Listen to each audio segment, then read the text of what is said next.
होगा तथा जिसके पास जो होगा वह उसी का बंटन कर सकेगा। बुद्धि को आत्मबोध व व्यापकता सहज अनुभव बोध का अवसर है, इसलिए ऐसी अनुभूति के अनंतर सर्वतोमुखी समाधान व समझ सुलभ है। विकसित इकाई अविकसित इकाई के अनुरूप व्यवहार और विचार से ह्रास की ओर गतित होती है, जैसे मानव जीवों से विकसित है, पर जीवों के सदृश व्यवहार विहार एवं आहार के प्रयास से ही ह्रास की ओर गतित है। आसक्तिवश ही गुरु मूल्य का लघु मूल्य की ओर झुकाव है, जो अवमूल्यन है। गुरु मूल्य को लघु मूल्य के लिए प्रयोजित एवं नियोजित करने के लिए भ्रम का रहना अनिवार्य है। ठीक है। अभी हम लोगों ने जैसा फॉर्मेट बनाया रजत भाई कि थोड़ा थोड़ा जो है ना एक एक व्यक्ति पढ़ेगा, ऐसे 3-4 अनुभूति हाफ पेज टाइप, है ना, और फिर उसके ऊपर आप ही जो इंटरप्रिटेशन बन रहा है वो रखिए। तो आप मतलब अब तो धीरे धीरे करके स्थिति ऐसी बन रही है कि कुछ ना कुछ हमें क्लियर भी होता होगा, और फिर जो गैप्स रह जाएंगे वो हम चर्चा में जो है कर लेंगे। तो आपको इसको पढ़ करके जैसे जैसे अपनी इंटरप्रिटेशन बन रही है वो प्लीज शेयर करेंगे तो ठीक रहेगा। जी, आई थिंक पहली अनुभूति तो काफी क्लियर है कि जो सुखी नहीं है वो दूसरों को सुख नहीं कर सकता, और जिसके पास जो कुछ होगा वही वही उसका बंटन करता है। तो अगर हमारे पास सुख है तो हम उसको सुख को उसका सुख का मतलब आगे शेयर करेंगे लोगों के साथ, और अगर हमारे पास दुख है, हमारा मन खुद दुखी है, तो हमसे जो वाइब्रेशंस जाएंगे वो दुखी होंगे बेसिकली हमारे आसपास। इसको मैं ऐसे देखता हूँ। ठीक है।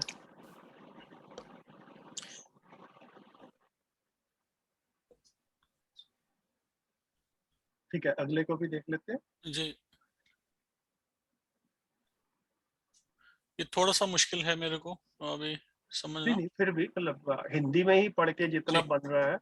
जी, बुद्धि को आत्मबोध व व्यापकता सहज अनुभव बोध का अवसर है। तो यहाँ पे ये बात कही है कि जो व्यापकता का जो अनुभव होगा वो बुद्धि के पास ही है। इससे ये बात निकल रही है, इसलिए ऐसी अनुभूति के अनंतर सर्वतोमुखी समाधान व समझ सुलभ है।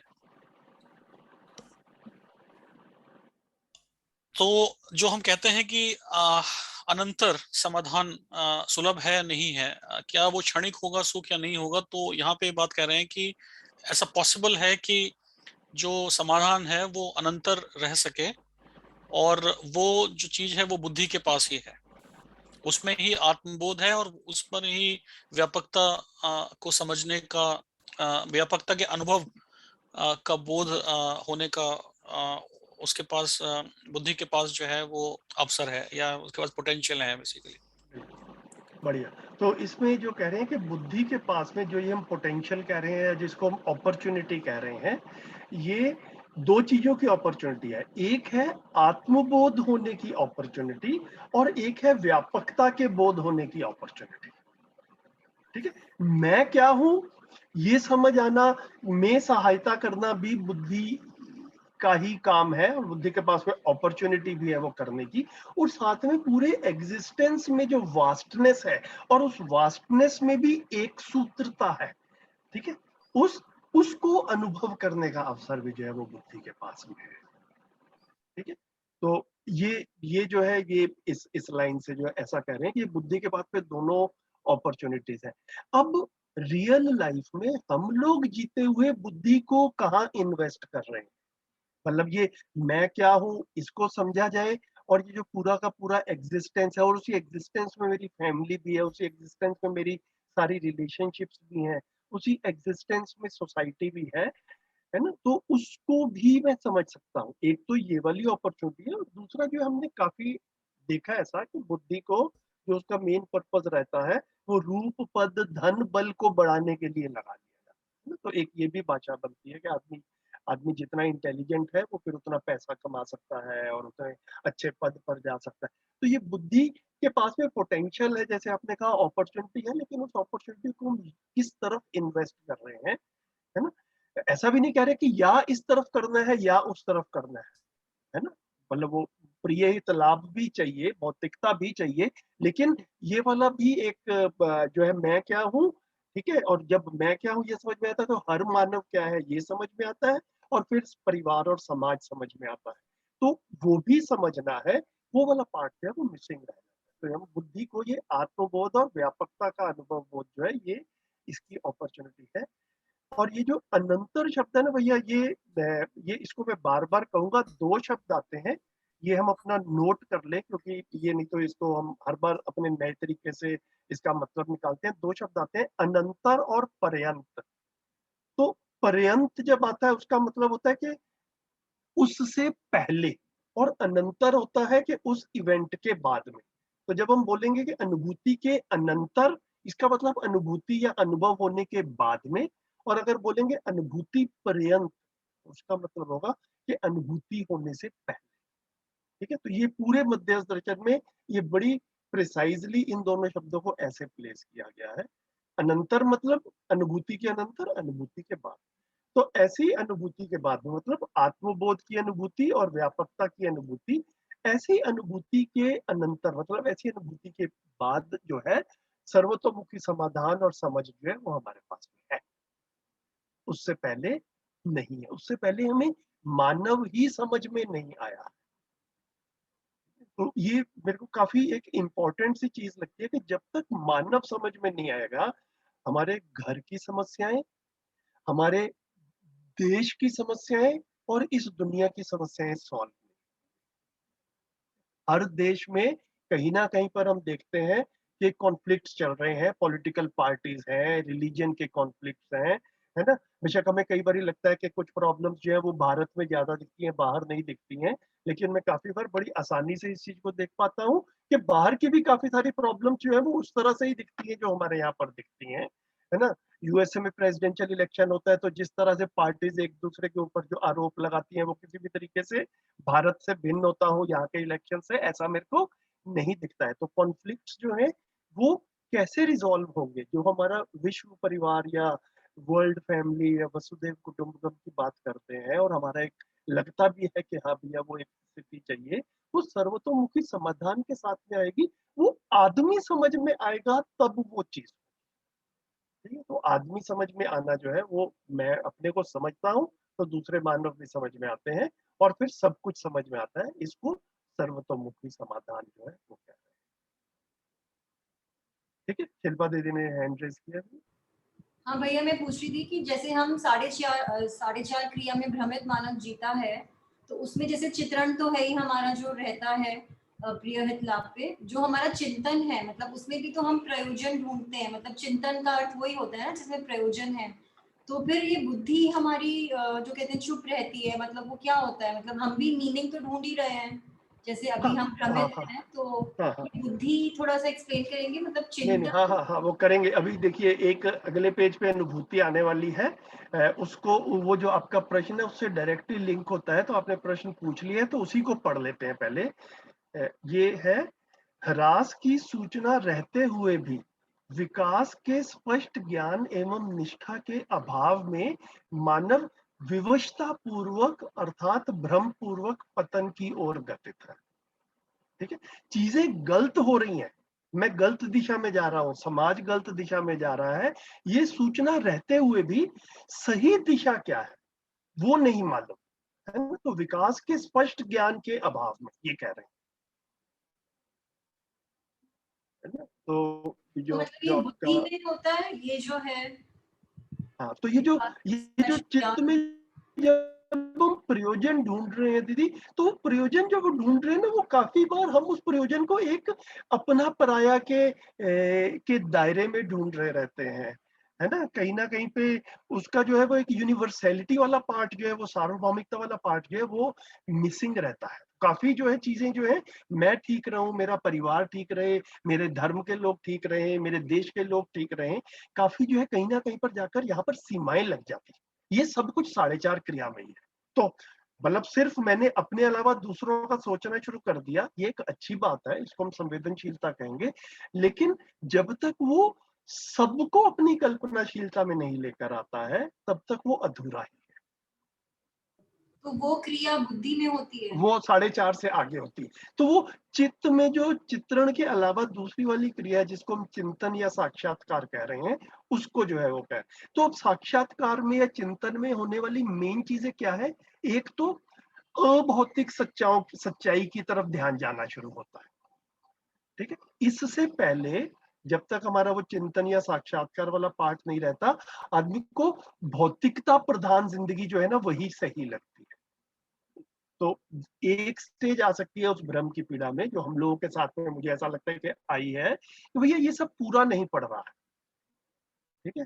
भौतिकता में हमारे पास में काफी कुछ हो गया और हमने अपनी शरीर यात्रा में भी देखा कि आज से अपने बचपन से लेके अब तक की यात्रा में भौतिकता के क्षेत्र में हम सब ने अपने अपने परिवारों में एक अच्छी छलांग लगाई। ऐसा हम कह सकते हैं ना? जैसा हमने अपने बचपन में अपने घरों में सुविधाएं देखी थी और जैसी हमने आज देखी है, एक ऐसा लगता है कि भाई हाँ काफी एडवांसमेंट हुई है, हमने भी मेहनत की है। लेकिन फिर भी पूरा नहीं पड़ रहा है। ठीक है? तो भौतिकता में पूरा नहीं पड़ता है, ये एक एक फीलिंग आती है।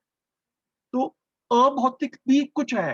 तो अभौतिक क्या है? मानव में जो ये जीवन वाला पार्ट है ना? ये मैं हूँ, ये स्पष्टता होना जो है ना, इसकी पहले स्वीकृति होना कि भाई हाँ, ये ऐसा है और फिर इसकी स्पष्टता होना, ये काम पड़ता है, ये बात बनती है।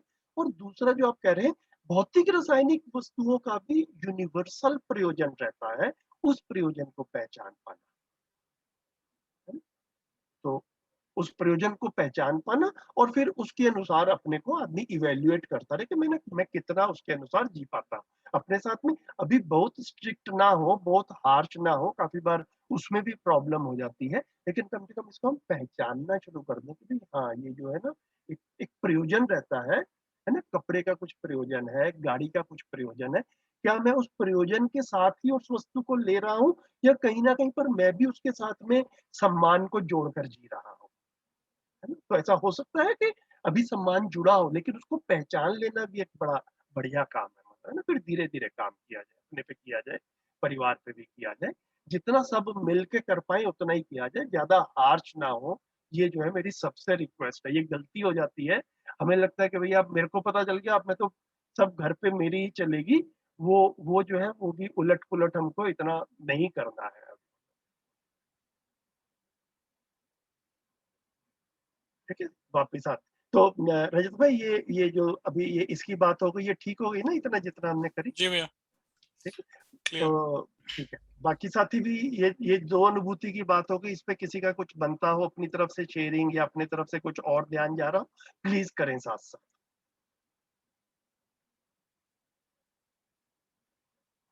ठीक है रजत भाई, आगे बढ़िए। एक्चुअली इसमें ध्यान हाँ जा जी। रहा था कि जो बुद्धि को आत्मबोध व व्यापकता सहज अनुभव बोध का अवसर है। हाँ जी। अवसर इसलिए क्योंकि आत्मा बस उससे एक स्टेप आगे ही है, बिल्कुल, तो इसलिए बिल्कुल, उसको हमेशा ये अवसर रहता ही है। बिल्कुल, बिल्कुल, बिल्कुल। इसको इसको करते हैं रजत भाई। श्रीपति, आपने बोला बुद्धि आत्मा से एक स्टेप आगे है या पीछे है? आत्मा पीछे सबसे नहीं है, मतलब आत्मा आगे है जी obviously। जी जी जी साथ-साथ है, मतलब वो ही है, आगे-पीछे but depending on from which side you look. जी जी जी जी जी। तो नेक्स्ट अनुभूति जो है वो उसमें ये बताया जा रहा है कि विकसित इकाई अविकसित इकाई के अनुरूप व्यवहार एवं विचार से, अगर हम जानते ही हैं कि यहाँ पे एक क्रमबद्धता है। जब हम देखते हैं कि जड़ से और पदार्थ अवस्था से लेके ज्ञान अवस्था के बीच में एक स्टेप बाय स्टेप जो है विकसित हो रही हैं चीजें, लेकिन अगर विकसित चीज जो कि हायर स्टेज पे है वो अविकसित के हिसाब से चल रही है तो वो बेसिकली हिरास का कारण बन रही है या वो हिरास की तरफ जा रही है, हरास मतलब डिटेरियोरेशन। डिटेरियोरेशन हो रहा है। और यहाँ पे फिर मानव को जीवों के साथ देखा जा रहा है और ये बताया जा रहा है कि मानव जो इकाई है वो जीव इकाई से विकसित है, पर फिर भी अगर वो जीवों मतलब यहाँ पे ये समझ में नहीं आ रहा है कि जीवों के सदृश व्यवहार कहने का या तो मैं ये समझ रहा हूँ कि मानव जो है वो जीव जैसा व्यवहार कर रहा है या उनका विहार हो हाँ रहा है हाँ या आहार बिल्कुल हो रहा है। बिल्कुल बिल्कुल यही कह रहे हैं, जी सिमिलर टू एनिमल्स। जी, सदृश, ओके, सिमिलर टू एनिमल्स। तो उसकी वजह से हम लोगों जो है, मतलब मानव जो है वो बेसिकली, अगर अगर ऐसा मानव, कोई मानव है जो कि जिसका व्यवहार आहार जीव जैसा है, तो वो ह्रास की तरफ गतित है। हम्म। क्योंकि मानव तो जीव से एक एडवांस्ड इकाई है, एक विकसित इकाई है। तो मानव का मॉडल एक विकसित इकाई ही रहे या अपने से एक मतलब एक इंफीरियर अवस्था है, अपने से पिछली अवस्था है, उसको मैं एक आदर्श के रूप में देखूं, एक मॉडल के रूप में देखूं और वहां से अपने जीने का मॉडल निकालूं, वहां से प्रेरणा लूं और फिर अपनी जिंदगी में वो करते हुए जस्टिफाई करने के लिए उदाहरण जो है वो एग्जाम जो है वो पशुओं का दिया जाए। तो ये जो है मतलब इसको कह रहे हैं कि ये अपने आप में फिर जो है आदमी को कंफ्यूज करता है और कंफ्यूजन में, भ्रम में फिर वो डिटीरियोरेशन। जी, यहाँ पर आई थिंक ये बात भी है कि हम जैसे साइंस से ये जो कन्वेंशनल हमारे पास मॉडल है, उसमें हम मानव को एनिमल की तरह ही ट्रीट कर रहे हैं। तो वो डिफरेंस नहीं है कि मानव इकाई is somewhat not animal, they are a bit higher in terms of their समझ। और उस they are distinctly higher, a bit जी हायर भी मैं नहीं कहूंगा, दे आर डिस्टिंक्टली हायर। जी, और दूसरी बात ये भी है कि ज्ञान ना होने की वजह से हम जब संवेदनाओं के साथ चल रहे होते हैं, तो हाँ। भी एक तरीके का एनिमल जैसा ही बिहेवियर है हमारा। हम्म। और जनरली अगर किसी के पास ज्ञान नहीं है, तो हम जो भी क्रियाकलाप कर रहे हैं, जो भी चित्रण बना रहे हैं अपना, तो वो सब संवेदनाओं से ही गवर्न हो रहा है actually, which is again a part of like जीव। बिल्कुल। इसका मेरे को एक बड़ा सिंपल सा उदाहरण जो है ना, वो अपने आसपास जो है वो एक्स्ट्रा मैरिटल अफेयर्स का जस्टिफिकेशन जब लोग देते हैं ना, तो वो भी जो है ना वो काफी बार जो है वो बड़े सिंपल भाषा में यही आता है, यार पशु पक्षियों में भी शादियां थोड़ी होती हैं। जी ठीक है। तो मतलब वो लाइक ये तो ऐसा लगता है कि ये मानव ने ना एक अननेसेसरी सा एक एक ये मानवकृत वस्तु है, ये नेचुरल नहीं है। नेचुरल तो वो है जो पशु पक्षी कर रहे हैं। या इनफैक्ट जो सिगमंड फ्रॉइड है, उन्होंने तो बताया ही है कि we are govern by these animal instinct, which is, जहां हम बोलते हैं आहार, निद्रा, मैथुन और भय, हम्म। ये सब वो एनिमल इंस्टिंक्ट ही हैं। तो हम अगर वहीं पे रहेंगे तो फिर हम जीव की तरह ही बिल्कुल काम बिहेव करेंगे, तो हमारा विकास कहाँ होगा। बिल्कुल।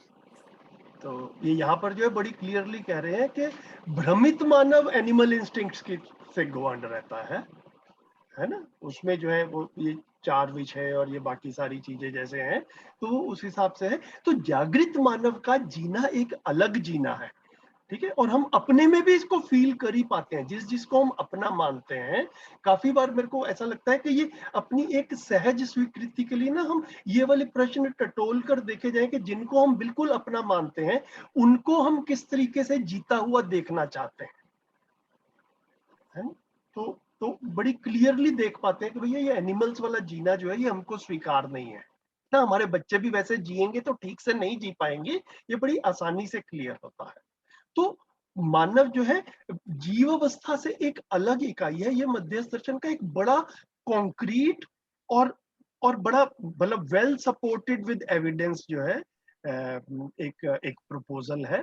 इसको जितना हम देख पाते हैं, उतना हम परंपरा में जितनी चीजें हमने सुनी या हमारे कानों में पड़ी, वो उससे जो है ये डिफरेंट है, ऐसा जो है। तो जीवों से सदृश्य जीवों के सदृश्य विहार, व्यवहार, विहार और आहार के प्रयास से रास की ओर गति है। तो इससे एकदम से जो है ना फिर मेरे को बड़ी क्लियरली ऐसा पता चलता है कि हम सब लोग भी अपने परिवारों के, दूसरे परिवारों के साथ में कुछ ना कुछ इंटरेक्शंस रहते ही हैं।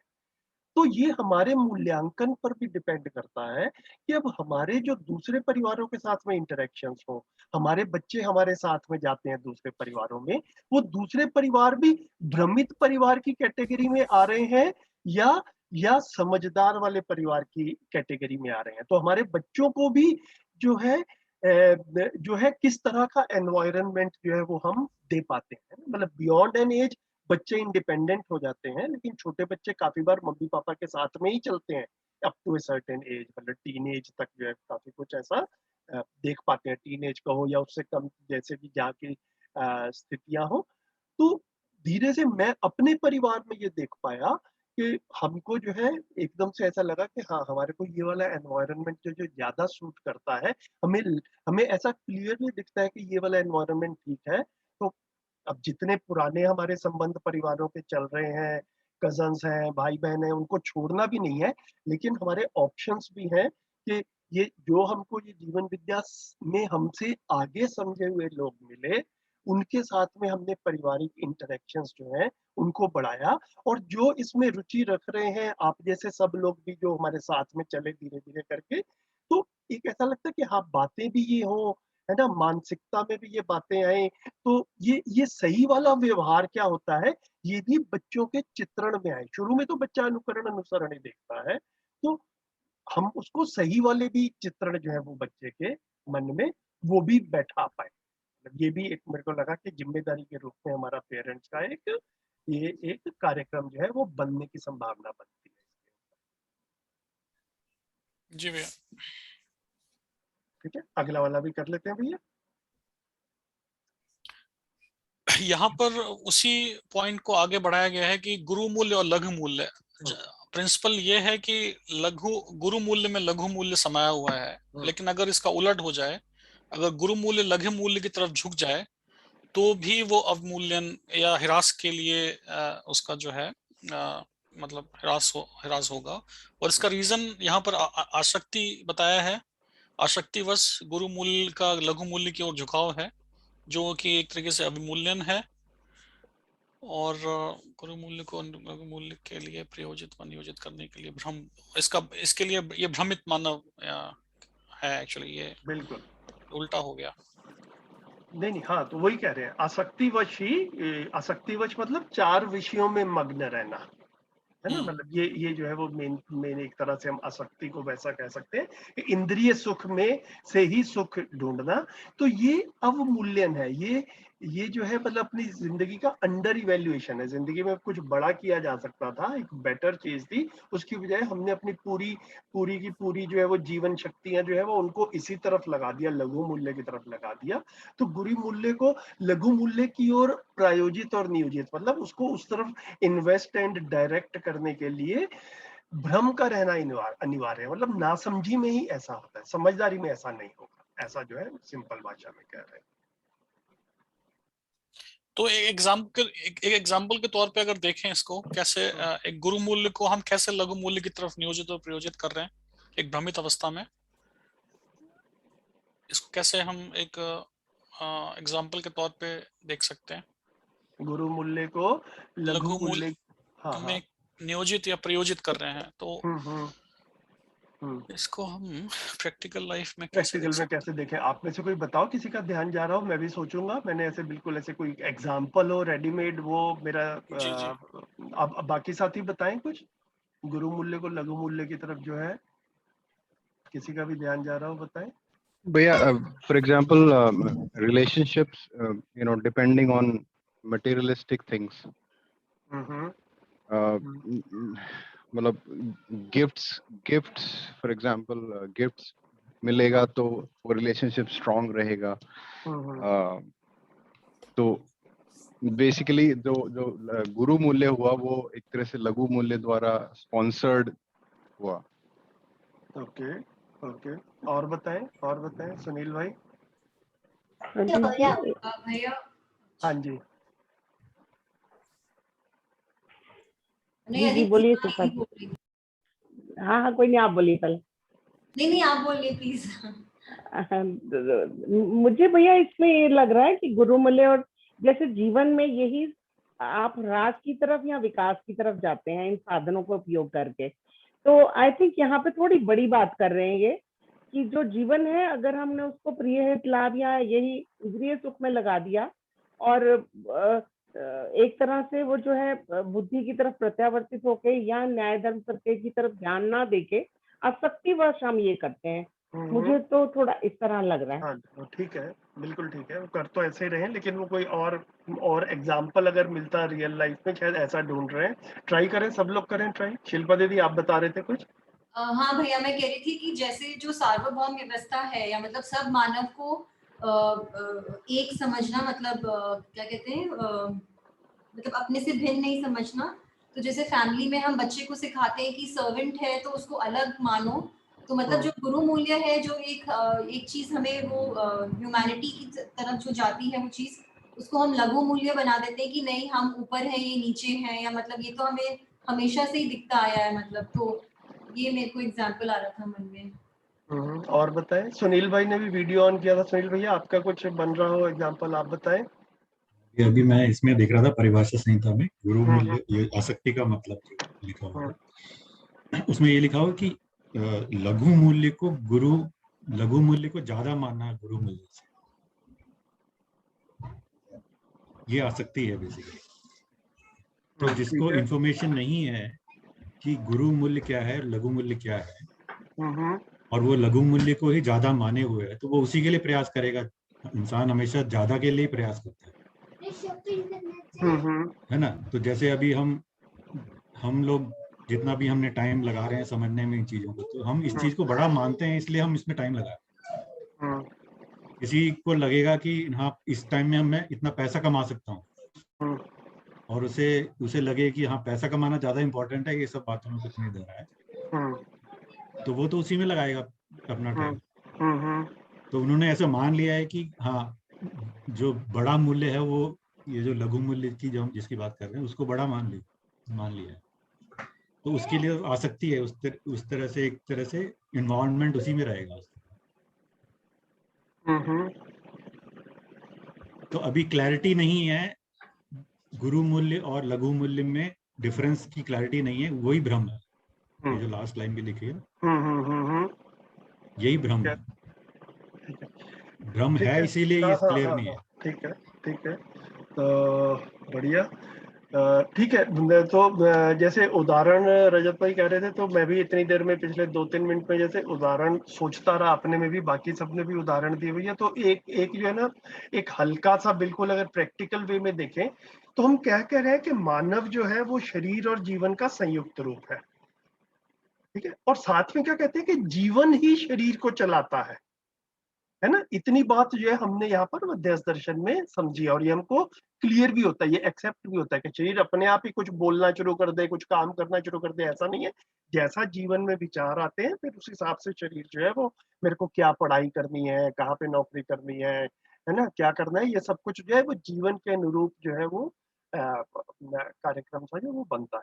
तो एक जैसे छोटा सा मेरा ध्यान ऐसा गया कि जैसे शादी वगैरह होती है घरों में, तो कई बार जो है ना वो ऐसे एक प्रॉपर सूटेबल मैच देखने के लिए जैसे ना ऐसा ऐसा भी देखते हैं कि दी अदर पार्टी वो कितना पढ़ी लिखी है, या उसका क्या, तो क्या क्या फैक्टर्स हम देखते हैं। उसमें कई जगह पर ऐसा दिखता है कि लोग जो है ना वो प्रॉपर्टी कितनी है, या पैसे कितने हैं, या घर कितना बड़ा है, या गाड़ी कैसी है, इन चीजों का एक इवेल्युएशन जो है वो उसके आधार पर भी ये पूरा डिसीजन मेकिंग होता है कि यहाँ पर शादी के हिसाब से जो है वो संबंध बनाना है या नहीं बनाना है। ठीक है। तो ये क्या हो गया, ये लघु मूल्य की तरफ झुकाव हो गया। तो एक्चुअल में क्या है, एक व्यवहार वाला पार्ट जो है वो इंपॉर्टेंट रहता है। ये जो चैप्टर का नाम है ना भैया, रहस्य मुक्ति, ये रहस्य मुक्ति बड़े अच्छे से जिंदगी में रिलेट होता है कि आदमी ना कई बार, मैंने ये प्रैक्टिकली अपने आसपास की जिंदगी में बड़ी बहुत बार इस चीज को सुना है कि शादियां जो होती है ना ये संयोग होता है। It is a matter of chance, it is a lottery. ये बड़े गहरे से जो है ना ये भाषा जो है वो समाज में बनी हुई है कि पता नहीं आपके घर में जो आया है या आई है उसकी नेचर कैसी है, और उसके हिसाब से आपके घर के सुख दुख जो है वो आगे चलने वाले हैं। तो अब यहाँ पर क्या कह रहे हैं कि अगर हमारे को आदमी का इवेल्युएशन करना आता है, आदमी शरीर और जीवन का संयुक्त रूप है, हम जीवन वाले पार्ट की हमारी स्पष्टता है, तो मैं इसको बड़ी क्लियरली देख पाता हूँ भैया कि हम इवेल्युएशन करते टाइम वो व्यवहार वाला पक्ष जो है ना उसको भी जितनी ड्यू इंपॉर्टेंस देनी चाहिए, देनी बनती है, उतनी दे पाते हैं। हम ये जो लघु मूल्य थे, जो पैसा था, जो घर था, जो प्रॉपर्टी थी, जो गाड़ी थी, इसको ही हमने ज्यादा जो है ना इसको इसका मूल्यांकन जो है वो ज्यादा नहीं कर दिया। जितना उचित मूल्यांकन इसका करना है उतना भी करना है, लेकिन वो एक व्यवहार वाले पार्ट का, समझ वाले पार्ट का भी इवेल्युएशन कर सकते हैं। वो कर हम तब सकते हैं जब हमारी अपनी स्पष्टता बनी।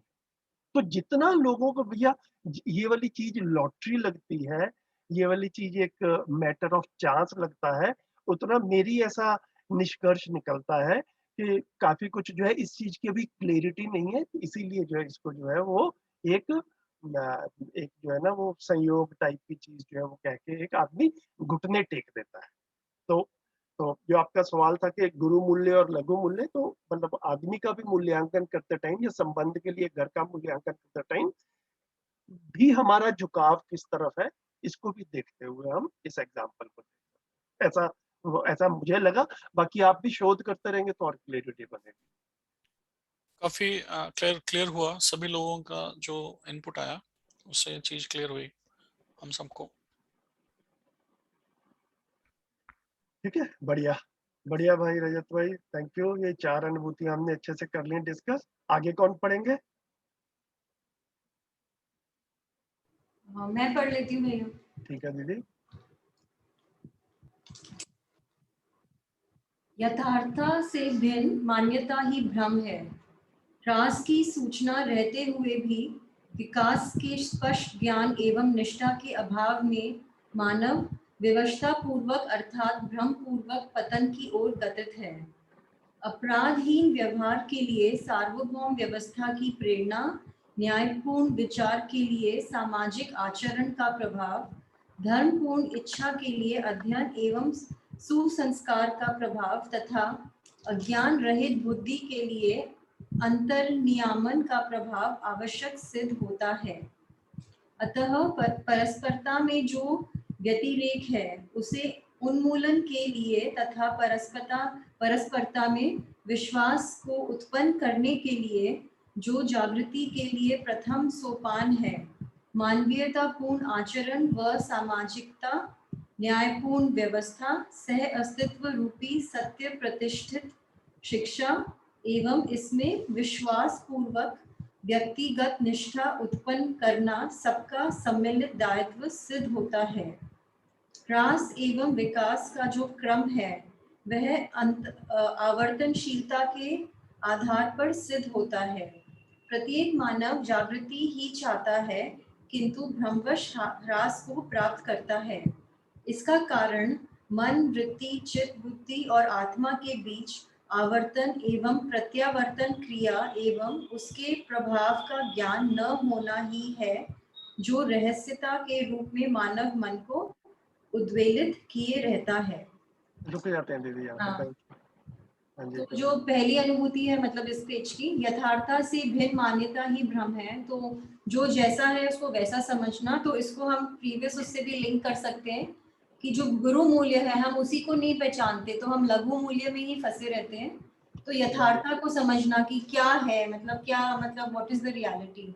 वेरी गुड, विकास की सूचना रहते हुए भी विकास के स्पष्ट ज्ञान, ये तो आपने बताया कि हमें मतलब हमें पता है कि मतलब सब कुछ डाउनफॉल हो रहा है, बट हमें विकास के स्पष्ट ज्ञान एवं निष्ठा के अभाव में, मतलब निष्ठा भी नहीं रहती कि हमें जानना है कि क्या सच्चाई है, और मतलब उसका ज्ञान ही नहीं है हमें, तो उसके अभाव में मानव विवशता पूर्वक, मतलब भ्रम पूर्वक तो विवशता ही हो गई क्योंकि उसको पता ही नहीं और दूसरा रास्ता क्या है, तो पतन की ओर ही गतित रहता है। अपराधीन व्यवहार के लिए, तो अब ये बता रहे हैं कि जो अपराधीन व्यवहार अगर हमें चाहिए, जो हमारे मन में उत्पन्न हो रहा है, वो सार्वभौम व्यवस्था की प्रेरणा, तो उसमें सार्वभौम व्यवस्था मतलब वो होनी जरूरी है। तो मतलब आई थिंक जो मैं समझी कि इन सब चीजों के लिए जो बाहर हमें एटमॉस्फेयर चाहिए वो कैसा होना चाहिए, तो अपराधीन व्यवहार के लिए सार्वभौम व्यवस्था, न्यायपूर्ण विचार के लिए सामाजिक आचरण का प्रभाव, मतलब जब न्याय हमारे विश्लेषण में रहेगा, विचारों में रहेगा, तो एक सामाजिक आचरण में हम भास, उसके प्रभाव से हम में वो चीज नेचुरली सहज भाव से उत्पन्न होगी। ऐसे ही हमारा धर्मपूर्ण इच्छा, मतलब जो हमारी चित्रण है वो धर्मपूर्ण रहे, इसके लिए हमें क्या चाहिए, अध्ययन एवं सुसंस्कार का प्रभाव। तो हमारा जो शिक्षा है, प्रणाली है, वो सब में अध्ययन, सुसंस्कार, ये सब उससे वो चीज गाइड होती रहे, तभी हमें वो चीज हमारे में आएगी। और अज्ञान रहित बुद्धि के लिए अंतर्नियामन, मतलब हमें अपने में ही उस चीज को अनुभव करने के लिए आत्मा तक जाना है, तो अंतर्नियामन का प्रभाव आवश्यक सिद्ध होता है। तो इसको मैं ऐसे समझी हूँ। आप बता दीजिए भैया। नहीं, बढ़िया दीदी, बढ़िया, कंटिन्यू करते हैं। अतः फिर अंतर्नियामन का मतलब क्या है भैया और दीदी? पिछली क्लास में एक्चुअली हमने इस पे बात की थी, तो अंतर्नियामन वही हो गया कि अंदर मतलब जो हमारा प्रत्यावर्तन क्रिया है, तो आई थिंक नीचे से ऊपर की ओर जो गति रहती है उसको अंतर्नियामन कहते हैं, तो मैं समझी हूँ। ठीक है भैया? वो बिल्कुल ठीक है, और इसको दोबारा से देख भी लेते हैं। मैं पढ़ता हूँ, अंतर नियामन। ठीक है, वरीयता क्रम यानी आत्मा, बुद्धि, चित्त, वृत्ति, मन। तो ये एक क्रम है, हायरार्की है। ठीक है, जिसमें आत्मा जो है वो सबसे ऊपर है, फिर उसके नीचे बुद्धि, फिर चित्त, फिर वृत्ति, मन। ये वाली इस चीज को जब हम जिसे कहते हैं कि एक्सेप्ट करते हैं और फिर इसको समझने जाते हैं और जीने जाते हैं, उस सब को हम इसके ऊपर जो अपना जो मतलब काम करने वाली चीज है, अपने समझने के लिए मेन चीज है, उसको हम अंतर्नियामन।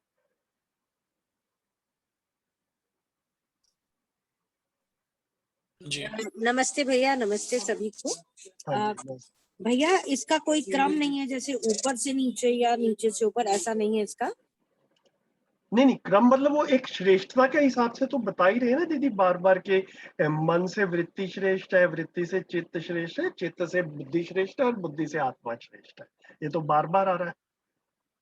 नहीं भैया, जैसे प्रत्यावर्तन और परावर्तन में रहता है, जैसे परावर्तन अपन नीचे से ऊपर ही जाते हैं और प्रत्यावर्तन जो है उसको आत्मा से नीचे हम समझ के मतलब फिर उसका कार्यक्रम नहीं, उल्टा हो गया। प्रत्यावर्तन लेफ्ट साइड पे नीचे से ऊपर है। अच्छा, वो अपने प्रति हम समझने के लिए कर रहे हैं। और फिर परावर्तन, जैसे ये ना शब्द थोड़े से हम सेट कर ले, जैसे परोपकार कहते हैं हम, है ना, तो मतलब दूसरे को रेफरेंस में लेके चलते हैं, वो पर से आता है। तो परावर्तन मतलब हम जो दूसरों के साथ व्यवहार कर रहे हैं, जो हम जीना है हमारा, तो वो फ्रॉम टॉप टू बॉटम है, वो राइट साइड पे है ना। तो वो परावर्तन है। प्रत्यावर्तन नीचे से ऊपर है, लेफ्ट साइड पे। कंफ्यूजन हो रहा है दीदी? ओके भैया, थैंक यू। नहीं, लग रहा है अभी कंफ्यूजन हो रहा है दीदी, साफ साफ बताएं। दोबारा से खोल लो स्लाइड को। एक बार कर लेंगे तो बेटर हो जाएगा। हाँ, खोलता हूँ, एक सेकंड का भैया टाइम। इसमें इसी में जो सेंटेंस लेफ्ट है ना, राइट क्लियर कर दीजिए ना संजीव जी, हाँ जी, शक्ति और बल में ना। हाँ, तब तक सुनील भाई रखें, मैं फाइल खोलता हूँ। ये मैं कह रहा था, ये जो सेंटेंस है ना, जो हाँ इसमें जी, लिखा है अंतर्नियामन का हाँ प्रभाव, जी, हाँ जी। इसको अगर आत्मा से भी रिप्लेस करेंगे तो भी यहाँ पे सेट बैठेगा कि आत्मा का प्रभाव बुद्धि हम्म, पर। अंतर्नियामक एक कॉमन वर्ड हो गया। ठीक है। अगर इसकी जगह यहाँ बुद्धि की जगह चित्त होता तो बुद्धि का प्रभाव आवश्यक है, बुद्धि का चित्त पर प्रभाव आवश्यक। ठीक है, बिल्कुल। यहाँ पर आत्मा शब्द से भी इसको ले सकते हैं। और अदरवाइज जो है वो जब हम परावर्तन प्रत्यावर्तन की बात कर रहे हैं, उसको मैं ये स्लाइड जो है अभी खोल ही लेता हूँ। एक सेकंड का टाइम दीजिए जरा सा।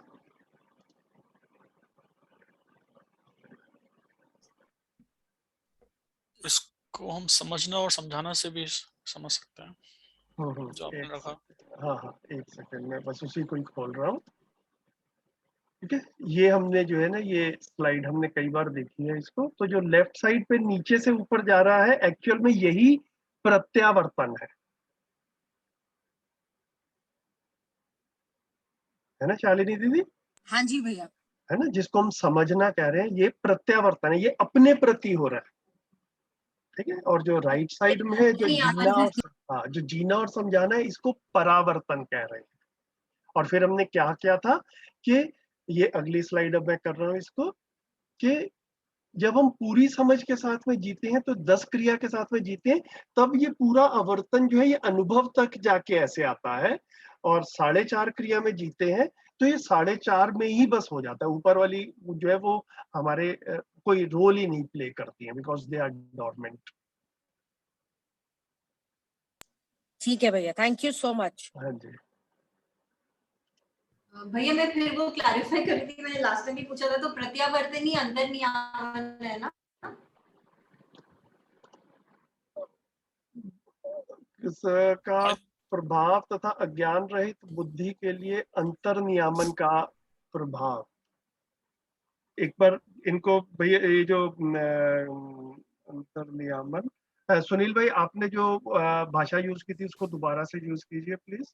मैं ये कह रहा था कि अंतर नियामन जो है वो इसमें डिक्शनरी में भी लिखा हुआ है, एक सेकंड में पढ़ देता हूँ। हाँ, इसमें है अनुभव मूल वरीयता क्रम। हाँ जी, वरीयता क्रम में यानी आत्मा वरीय, सबसे वरीय, उसके प्रभाव में बुद्धि रहती है तो सही रहता है। मतलब ये लिखा है ना, बुद्धि के लिए अंतर नियामन का प्रभाव आवश्यक सिद्ध होता है। अगर आत्मा का प्रभाव बुद्धि पे नहीं है तो ठीक नहीं है, मतलब है ना, ये कहने की कोशिश कर रहे हैं। तो यहाँ पे परावर्तन की बात कर रहे हैं, बिल्कुल यहाँ परावर्तन की बात कर रहे हैं, अनुभव के बाद की स्थिति। बिल्कुल ठीक बात, बिल्कुल ठीक है। और उसी का दूसरी लाइन लिखी हुई है, अनुभव मूलक प्रमाण और स्वीकृतियां। इसी में परिभाषा संहिता में ही अनुभव मूलक प्रमाण और स्वीकृतियां भी लिखा है, तो ठीक हो गया।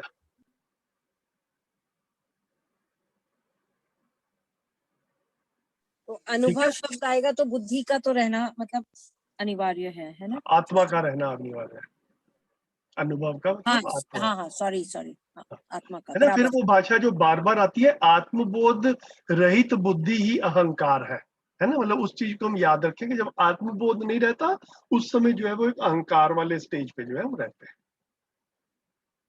तो बुद्धि जो है वो आत्मा के इन्फ्लुएंस में रहे, मतलब इस चीज को है। बराबर है भैया। ठीक है, आगे बढ़ते हैं दीदी। तो इसमें आगे वो कह रहे हैं कि जो परस्परता में व्यतिरेक है, जो हम आपस में इतना स्ट्रगल करते हैं और हमारे अलग अलग व्यू पॉइंट्स रहते हैं, तो उनका जो उन्मूलन है, उनका जो सोल्यूशन निकलना है और जो परस्परता में विश्वास उत्पन्न होना है, उसके लिए 3 चीजें आवश्यक हैं। मतलब एक मानवीयता पूर्ण आचरण व सामाजिकता जो हमें अपने फैमिली के लेवल पे दिखेगी। एक दूसरी है न्यायपूर्ण व्यवस्था जो हमें सामाजिक रूप में दिखेगी। और तीसरी है सह अस्तित्व रूपी सत्य प्रतिष्ठित शिक्षा, मतलब जो सह अस्तित्व को प्रतिष्ठित करे ऐसी शिक्षा हमें चाहिए। तो ये 3 चीजों से हमारा परस्परता में व्यतिरेक का उन्मूलन होगा।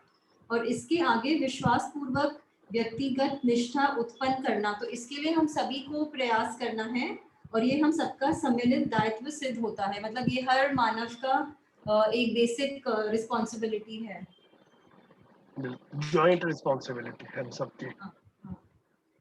फिर है ह्रास एंड विकास का जो क्रम जो सिद्ध होता है वो आवर्तनशीलता के आधार पर सिद्ध होता है। जो हम बार बार देख रहे हैं कि मन मतलब नीचे से ऊपर, ऊपर से नीचे, तो वो एक आवर्तनशील क्रम है। तो ये इसी पे डिपेंडेंट है, क्योंकि हम वो 4.5 में ही ये हमारा पूरा हो जाता है जो हमारी 10 क्रियाओं में पूरा होना होता है। तो प्रत्येक मानव चाहता है जागृति, किंतु भ्रमवश ह्रास के कारण, वो ज्ञान न होने के कारण उसमें मन, वृत्ति, चित्त, बुद्धि, आत्मा के बीच आवर्तन और प्रत्यावर्तन, मतलब वही फिर से मतलब जो क्रिया एवं उसके प्रभाव का ज्ञान न होना जो रहस्यता के रूप में मानव मन को उद्वेलित किए रहता है। तो जो मैं समझी हूँ इस चैप्टर में जो बाबा जी बार बार कह रहे हैं रहस्य मुक्ति, तो इसकी मेन चीज जो ये जीवन क्रियाओं में वो हमें समझा रहे हैं कि 4.5 से ये 10 क्रिया में जब होता है और इसका जो पूरा साइकिल जो चलता है उसके बेसिस पे ही ये रहस्य मुक्ति होती है। बिल्कुल बिल्कुल।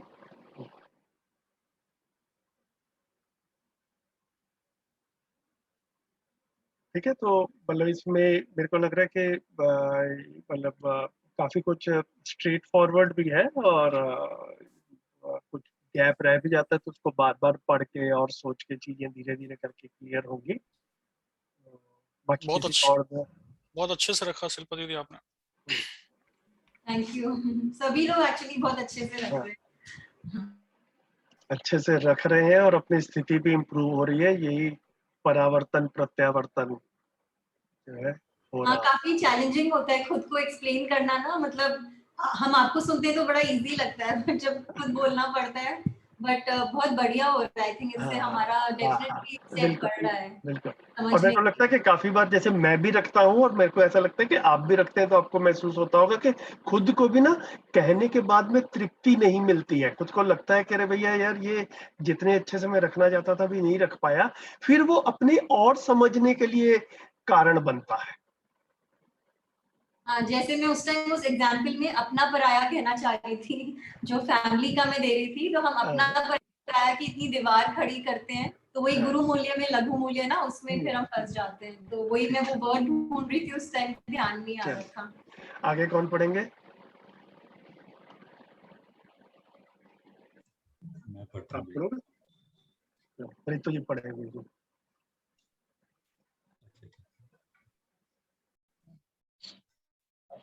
भ्रांत अवस्था। भ्रांत अवस्था में प्रधानतः 6 प्रकार के आवेशों को पाया जाता है। वे है पहला काम, क्रोध, मद, मोह, लोभ और मत्सर। इन सबके मूल में आवेश है। आवेश ही मानव के लिए दुख का कारण है। आवेश के मूल में हठ, हठ के मूल में भ्रम और भ्रम के मूल में अहंकार है। हठ, अपने विचार या व्यवहार से पूर्णतः प्रभावित हो जाना हठ है। काम, प्रजनन या यौन संवेदना क्रिया में सुख पाने की प्रवृत्ति की काम संज्ञा है। क्रोध, स्वयं की अक्षमता का प्रदर्शन ही क्रोध है। मद, असत्यता के प्रति मान्यता की पराकाष्ठा ही मद है। मोह, मुग्ध हो जाना ही मोह है। लोभ, पात्रता से अधिक विशेष विभूति के प्रति उत्कट वांछा एवं प्रयास ही लोभ है। सुविधा संग्रह प्रवृत्ति होना। मत्सर, दूसरे के हरास एवं पतन हेतु उत्कट कामना व प्रयास मत्सर है। मन में आवेश, वृत्ति में हठ, चित्त में भ्रम तथा बुद्धि में आत्मा से विमुखता, अहंकार ही शरीर मूलक प्रवृत्तियां हैं। और मन में मित्र, आशा, वृत्ति में विचार, चित्त में इच्छा और बुद्धि में ऋतंभरा, आत्मा में अनुभव, प्रमाण, परावर्तन क्रिया है। यहाँ रुक जाते हैं। अभी शुरू से एक बार जितना पढ़ा है उसको एक बार देख लेते हैं। आप एक्सप्लेन करो। भ्रांत अवस्था में प्रधानतः 6 प्रकार के आवेशों को पाया जाता है। तो भ्रमित अवस्था में 6 प्रकार के आवेश रहते हैं। वो काम, क्रोध, मद, मोह, लोभ और मत्सर। मोह, इन सबके मूल में आवेश है।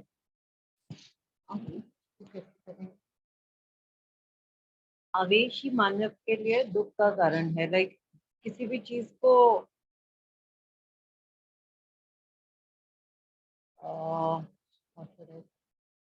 नॉर्मल, हाँ, ठीक है। मतलब आवेश को इंग्लिश ट्रांसलेशन में क्या वर्ड यूज किया है? आवेश को मैंने देखा नहीं है दीदी अभी, आई थिंक सुनील लेकिन भैया के पास है ना इंग्लिश वाला। हाँ नहीं है तो सही, उसे ढूंढना पड़ेगा। लेकिन मेरे को लग रहा है कि एक्साइटमेंट कह सकते हैं।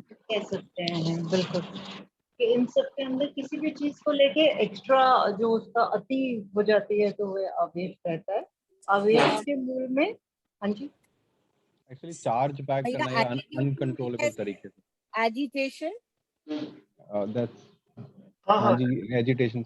एजिटेशन, ठीक है, एजिटेशन इज बेटर। आवेश के मूल में हठ, हठ के मूल में भ्रम और भ्रम के मूल में अहंकार है।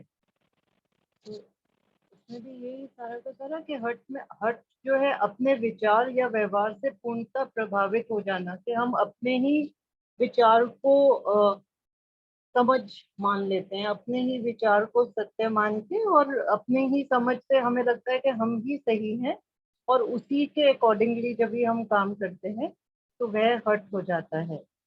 काम, प्रजनन या यौन संवेदना क्रिया में सुख पाने की प्रवृत्ति की काम संज्ञा है। दिस इज नॉर्मल नेचुरल जो समझ में आ रहा है।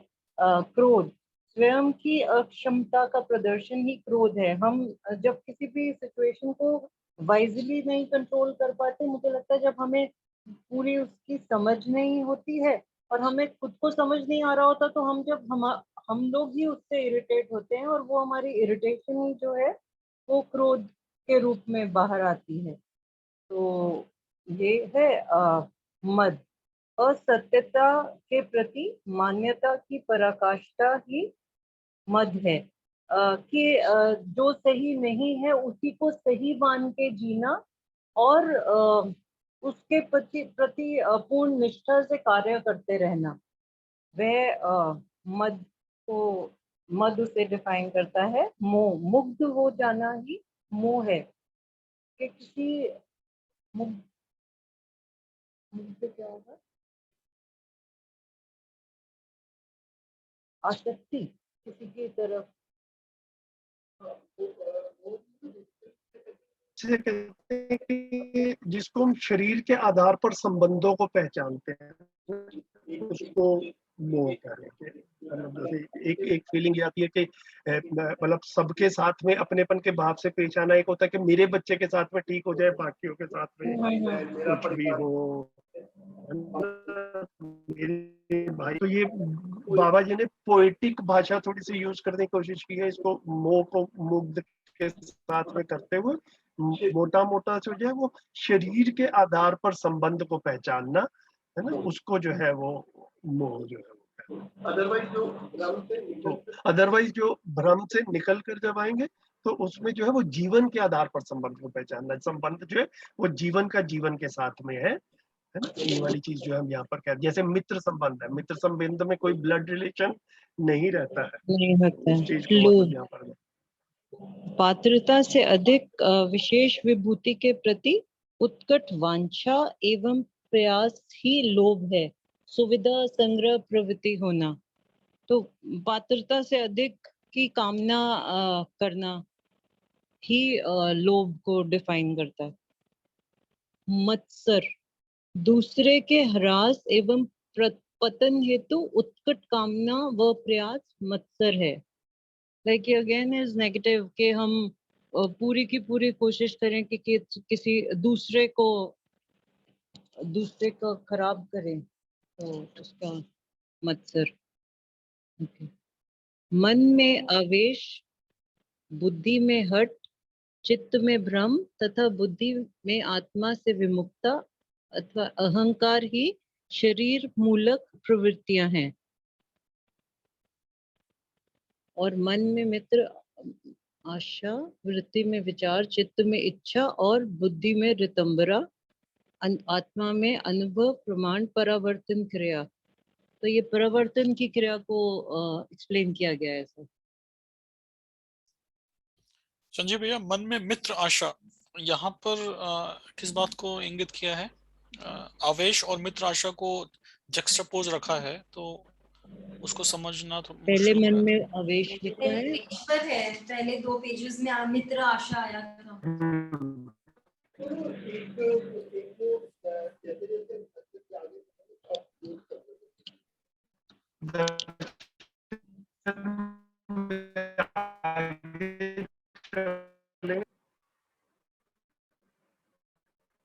ये एक स्वागत भाव वाला भी एक लैंग्वेज जो है ना, जैसे हम आगे जाएंगे मेरे ख्याल से अभ्यास दर्शन में वो आना शुरू होता है।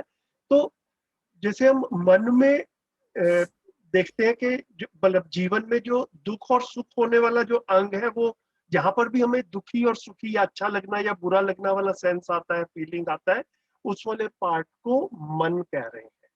ठीक है, तो जो अभी यहाँ पर आवेश बोला तो आवेश को दुख के साथ में रिलेट किया, और यहाँ पर मन में मित्र आशा जो है मतलब मेरी जो सहज स्वीकृति है, जैसा मैं चाहता हूँ वैसा हो रहा है, इसको सुख के साथ में रिलेट कर रहा है। इसको भैया पेज 143 पे भाई, मन जब वृत्ति का संकेत ग्रहण करने योग्य होता है तब न्यायपूर्ण व्यवहार में परिवर्तित होता है, जो मित्र आशाएं हैं। बिल्कुल बिल्कुल। तो जैसे जैसे हमारा जीवन में अलाइनमेंट होना शुरू होता है, वो अलाइनमेंट का मतलब ये है कि नीचे वाली क्रिया अपने से ऊपर वाली क्रिया से अलाइंड हो, और फिर वो ऊपर वाली अपने से ऊपर वाली से अलाइंड हो, और वो उससे ऊपर वाली से अलाइंड हो। तो ऐसे ऐसे जैसे अलाइनमेंट होता है, इसी की हमारी स्वीकृति भी है। तो स्वीकृति को ही दूसरे शब्दों में यहाँ पर मित्र आशा के रूप में कह रहे हैं। जैसे है ना, मित्र मिलने में जैसा एक फीलिंग रहती है, तो वैसे अपने में एक अच्छा लगने वाला फीलिंग जो है उसको जो सुख से रिलेट कर रहे हैं, ऐसा मेरा इसमें इंटरप्रिटेशन बन रहा है। थैंक यू भैया। भैया तो इसमें यहाँ एक पर ना ये, हाँ बताएं सुनील भाई। ये आवेश की जो डेफिनेशन इसमें दिया हुआ है ना, वो है अतिक्रमण या आक्रमण की प्रतिक्रिया में प्राप्त गति। तो जो हम इंग्लिश में वर्ड यूज करते हैं ना, रिएक्शन, एक तरह का। तो आवेश की ये डेफिनेशन दी है। हाँ, 3 दिया है, लास्ट वाला जो मैं पढ़ रहा हूँ। अतिक्रमण या आक्रमण की प्रतिक्रिया के में प्राप्त गति। तो एक मतलब एक तरह से कह सकते हैं रिएक्शन, और दूसरा अगर आवेश नहीं है तो रिस्पांस उसको कह सकते हैं। बिल्कुल। और ये थोड़ा सा जो आक्रमण वाली बात है, इससे पहले वाली जो सेकंड वाला पॉइंट है, हस्तक्षेप भी है, मतलब इंटरफेरेंस वाला भी एक इसमें एंगल जो है वो बता रहे हैं बेसिकली। और सबसे पहला वाला है भ्रमित कार्य व्यवहार प्रवृत्ति। आवेश को बेसिकली भ्रम ही कहा गया है, इसको मतलब किसी भी तरीके से जागृति का इंडिकेटर जो है वो नहीं बता रहे हैं, ऐसा जो है। तो ये ना परंपरा के शब्द है एक्चुअल में। मैंने कहीं पे ना हमारी प्रेयर्स में भी आता है, क्या आता है, विषय विकार मिटाओ, ऐसा करके कुछ आता है ना, किसी पाप हरो देवा, ऐसी करके एक हमारी एक प्रेयर में एक लाइन आती है, विषय विकार मिटाओ। तो हमारी वैदिक परंपरा में विकार जो है वो पहचाने गए हैं। कहीं पे इनको पंच विकार कहा गया और कहीं पे इनको षड विकार कहा गया। तो पंच विकार जो है, 5 विकार जो है वो काम, क्रोध, मोह, लोभ, अहंकार, ये 5 शब्द जो है इनको विकार में रखा गया। तो काम, क्रोध, मोह, लोभ, अहंकार, तो इसमें से अहंकार वाला जो पार्ट है उसको यहाँ पर जो पंच की जगह षड कर देते हैं, तो 2 पार्ट में डिवाइड कर देते हैं, मद और मत्सर, है ना। तो मद और मत्सर जो है षड विकार में ये आ जाता है। और अगर 5 विकार होता है तो मद और मत्सर को सिंगल शब्द से रिप्लेस कर देते हैं, और उसको तो उस समय वैदिक परंपरा में इसको अहंकार कहा गया। तो काम, क्रोध, मोह, लोभ, अहंकार ये परंपरा के शब्द है, और इनको विकार के रूप में पहचाना गया। विकार मतलब some kind of a defect, मतलब which needs to be rectified. तो ये जीवन में डिफेक्ट है, ऐसा बाबा जी प्रस्ताव दे रहे हैं, और इसको जो है वो अपने तरीके से एक इशारा कर रहे हैं, एक इंडिकेशन दे रहे हैं कि इनको हम कैसे कैसे जो है वो देखें। तो इसमें षड विकार के साथ में एक हट का शब्द जो है वो अलग से इसमें आया है। तो हट जो है वो सीधी तरह से विचार बंधन की तरफ इशारा कर रहा है, कि अपने विचार से पूर्णतः प्रभावित हो जाना, अपने विचारों को ही सर्वश्रेष्ठ मान लेना, नॉन नेगोशिएबल। भैया मैं ही ठीक सोचता हूँ, बाकी सब गलत समझते हैं, जितना मर्जी आज आर्ग्यूमेंट कर लो, मेरे विचार हिलने वाले नहीं है, या मैं अपने विचारों से हिलने वाला नहीं। इसको जो है वो हट की टेंडेंट, हट वाला जो शब्द रखा। और ये जो आवेश के मूल में हट, हट के मूल में भ्रम, भ्रम के मूल में अहंकार है, ये कहाँ कहाँ पर हो रहा है, इसको भी यहाँ लिखा अगली वाली अनुभूति में। मन में आवेश है ना, हट कहाँ हो रहा है, वृत्ति में हट है, चित्त में भ्रम है, और बुद्धि में अहंकार है। तो इनको जीवन क्रिया में प्लेस भी कर रहे हैं कि ये कहाँ कहाँ पर कौन सी चीज जो है ये हो रही है। तो हट हो गए ना, ये वाला सेल्फ एक्सप्लेनेटरी है। ये जो हो गया क्रोध हो गया, स्वयं की अक्षमता का प्रदर्शन ही क्रोध है। इसको कई बार सेटल होने में कभी कुछ समय लग जाता है। आप लोगों ने भी इसको कई बार सुन लिया है। अभी ये स्वीकार हो गया है कि इस सूत्र से क्या मतलब निकलता है, इसके बारे में थोड़ी बात करने की जरूरत है। बताएं सभी साथी, अभी जितना बातें, जितनी बार इसको पहले सुन चुके हैं, इस सूत्र की स्पष्टता बन रही है, या इसको भी किसी तरीके से मतलब व्यवहारिक रूप में देखकर क्लियर होगा ज्यादा अच्छे से? मैं तो भैया जब भी इसको पढ़ती हूँ बहुत ही हिट करता है ये सूत्र मतलब एकदम ही बहुत जोर से हिट करता है, क्योंकि मतलब हम मतलब किसी को भी क्रोध मतलब हमें एक्सेप्टेबल नहीं होता जब हम भी क्रोध करते हैं, और जो इस स्वयं की अक्षमता है बहुत ही इम्पोर्टेंट, मतलब ऐसे बहुत ही सुंदर डेफिनेशन है मतलब। जब क्रोध आता है ना तब ये याद आ जाता है।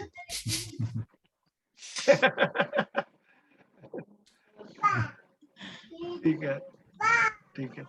एक्चुअली अभी तक ये था कि क्रोध, लेकिन वो मुझे मुझे बोलिए। आप बोलिए, आप बोलिए।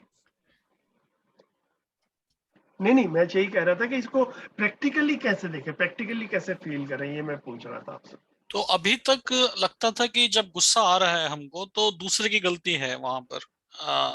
अभी तक ऐसा लगता था कि हमें जब भी गुस्सा आ रहा है, चाहे जैसे फॉर एग्जांपल ऑफिस में आपका कोई सबऑर्डिनेट है और वो काम ढंग से नहीं कर रहा है, तो आप मतलब जनरली एक रिस्पॉन्स रहता है कि आप गुस्सा करते हैं उस पर, या घर में बच्चों के ऊपर गुस्सा हो रहा है या पत्नी पे गुस्सा हो रहा है, जहां जहां पर, तो हमेशा हम दूसरों की वजह से अपने आप को गुस्से में पाते हैं।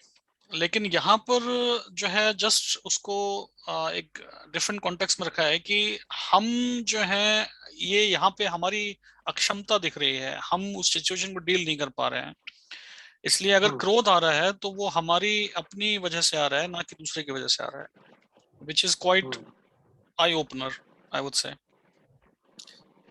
बढ़िया। तो मैं भी जैसे जैसे इसको सोचा तो मेरा मतलब वो धीरे से कई बार मतलब सेल्फ ऑब्जर्वेशन से, अपने आसपास के ऑब्जर्वेशन से भी मतलब एक चीज की तरफ ध्यान गया कि सुबह से शाम तक जिंदगी जीते हुए हम बहुत सारे काम करने की कोशिश करते ही हैं। मतलब ऐसा रहता है कि भाई ये करूं और ये हो जाए, ये करूं और ये हो जाए। उनमें से कुछ काम एज डिजायर्ड हो जाते हैं, जैसा हमने सोचा होता है वैसा ही हो जाता है, और कुछ काम जैसे हमने सोचे होते हैं वैसे नहीं होते। ऐसा सबके साथ में होता है जी, सभी के साथ होता होगा ऐसा, ठीक है? हाँ जी भैया। तो अब इसको जब मैंने देखना शुरू किया तो मुझे मतलब एक इस तरफ ध्यान गया कि जो काम मैं जैसा चाहता था वैसा हो गया, मुझे तब गुस्सा आता है क्या? नहीं, मैं जैसा काम चाहता था कि ऐसा हो जाए और वैसा हो गया और मुझे गुस्सा आ जाए, ऐसा कभी भी नहीं हुआ मेरे साथ में, राइट? तो मैं कुछ करना चाहता था, वो हो गया, तब तो गुस्सा नहीं आता। तो मैं कुछ करना चाहता था और वैसा नहीं हुआ, तब सभी के साथ ही ऐसा होता है क्या? जी हाँ भैया, होता है, ऐसा ही होता है कुछ। तो मैं कुछ करना चाहता था और नहीं कर पाया तो गुस्सा आ गया। यही कह रहे हैं, स्वयं की अक्षमता। मैं कुछ करना चाहता था और नहीं कर पाया तो ये अपनी ही अक्षमता है, क्योंकि जब मैं कुछ करना चाहता था तो कर लिया, तब तो क्रोध नहीं आता है। तो क्रोध क्या हुआ है? जब मैं कुछ करना चाहता था और नहीं कर पाया और उसको प्रदर्शन कर रहा हूं, वो क्रोध है। एक होता है, एक दूसरी पॉसिबिलिटी क्या बनती है, मैं कुछ करना चाहता था वो नहीं हुआ और फिर मैंने अपने में इंट्रोस्पेक्शन करना शुरू किया, रिफ्लेक्शन शुरू किया तो ये क्यों नहीं हुआ, मेरे से क्या गलती हो रही थी, मैं उस तरफ लगा ताकि अगली बार ये वाली गलती ना हो। तो इसमें भी गुस्सा नहीं आता है। तो बेसिकली काम नहीं हुआ और मेरे को कुछ इसमें मतलब क्या करना है ये पता नहीं है, दूसरे की गलती है, किसी की गलती है, क्या नहीं है, वो जो है वो उसी को क्रोध जो है वो कह रहे हैं। तो मतलब हम कुछ कर पाते हैं उस समय हम ठीक रहते हैं। इस डिस्टिंक्शन को देखने से भी मेरे को अपने में समझने में इसको थोड़ा सा आसानी हुई, और फिर जब नहीं कर पाते हैं तो फिर मैं अपने को सेल्फ इंप्रूवमेंट की तरफ लेकर जाता हूँ या जो है सिर्फ गुस्सा ही करता हूँ, ये इस तरफ जो है वो ध्यान दिलाने की बात। तो अपने अपने तरीके से सभी शोध करें, मुझे लग रहा है शेयरिंग करने से शायद एक दूसरे का थोड़ा सा जैसा जैसा जिसने फील किया, महसूस किया, एक्सपीरियंस किया, उससे भी हेल्प मिलती होगी। काफी कुछ जो है मुझे लग रहा है कि अपने अपनी जिंदगी को देख करके चीजों की क्लैरिटी जो है वो ज्यादा अच्छे से। तो भैया एक यहाँ पे भैया मैं क्वेश्चन उठ रहा हाँ है। सॉरी आप, सॉरी प्लीज गो अहेड रजत भाई आप शुरू कीजिए फिर। मैं ये कह रहा था कि बहुत सारे ऐसे इंसिडेंसेस हैं जहां पर कि दूसरा जो भ्रमित है उसका उसका एक्ट हमें पसंद नहीं आ रहा है, या वो कुछ ऐसी गलती कर रहा है जिसकी वजह से हमें गुस्सा आ रहा है, जैसे कि हॉर्न बजाना हो गया, या हाँ हाँ तो यहाँ पर फिर हम इसको कैसे देखें? हाँ, तो काफी बारी क्या रहता है भैया कि वो भ्रमित है, उसको पहचान लेने से भी गुस्सा जो है वो जो है वो नहीं आता है। मतलब मैं इसको ना ऐसा, देखिए ये बड़े थोड़े से क्रूड से एग्जांपल हैं, लेकिन मैंने एक 6 महीने के बच्चे को उठाया और उसने मेरे गोदी में सुसु कर दिया, तो मुझे गुस्सा आता है क्या? नहीं। लेकिन मेरे कपड़े तो खराब हो गए। लेकिन एक 20 साल का आदमी जो है वो कुछ मेरे कपड़े खराब कर देता है जानबूझ के या कुछ ऐसे करके, तो तब मुझे गुस्सा आने की पॉसिबिलिटी रहती है। जी। ठीक है, तो ये अब दोनों में हो क्या रहा है कि अगर सामने वाला व्यक्ति को पता ही नहीं है कि सही क्या है और गलत क्या है और फिर वो गलती कर देता है, तो मेरे को बुरा नहीं लगता। जैसे हमने 6 महीने के बच्चे वाले एग्जाम्पल लिया, हमें मालूम है कि 6 महीने के बच्चे को नहीं पता कि भैया ये सुसु करना है या नहीं करना, कैसे करना है, उसका अपने शरीर पे भी नियंत्रण नहीं है और उसको जो है इन चीजों की तरफ अभी उसका अभी उसने अपने शरीर को नहीं समझा है, अभी इतना नियंत्रण उसका नहीं बना है। तो मानव शरीर और जीवन का संयुक्त रूप है। ये वाली चीज हमको इसमें मध्यस्थ दर्शन में बार बार कह रहे हैं। तो हम लोगों से गलती क्या होती है भैया कि हम ऐसा मान लेते हैं कि आदमी का जैसे जैसे शरीर बढ़ रहा है, जैसे जैसे उसकी उम्र बढ़ रही है, वैसे वैसे वो समझदार भी हो रहा है। ठीक है, लेकिन ऐसा होता नहीं है, भ्रमण नहीं बढ़ रही है। यही यही हुआ है ना। भ्रमित मानव की परिभाषा क्या है? शरीर तो अपनी गति से बढ़ेगा ही, लेकिन समझ नहीं बढ़ी है, उसका भी ध्यान नहीं गया अपना भी, और व्यवस्था का भी ध्यान नहीं गया है कि उसके लिए कुछ करना था और ले दे के वो। तो भ्रमित व्यक्ति की तरह से ही आचरण करता है। जैसे 6 महीने का बच्चा हमारी गोद में सुसु कर देता है, हमको बुरा नहीं लगता है, क्योंकि हम देख पाते हैं कि भैया इसकी अभी योग्यता नहीं है इन चीजों को देखने की। तो इसी तरह से सड़क पे भी कोई हॉर्न बजा रहा है, कोई गलत पार्किंग करके चला गया है, मतलब एज लॉन्ग एज हम देख पाते हैं कि भैया इनका इस चीज की तरफ ध्यान नहीं गया है।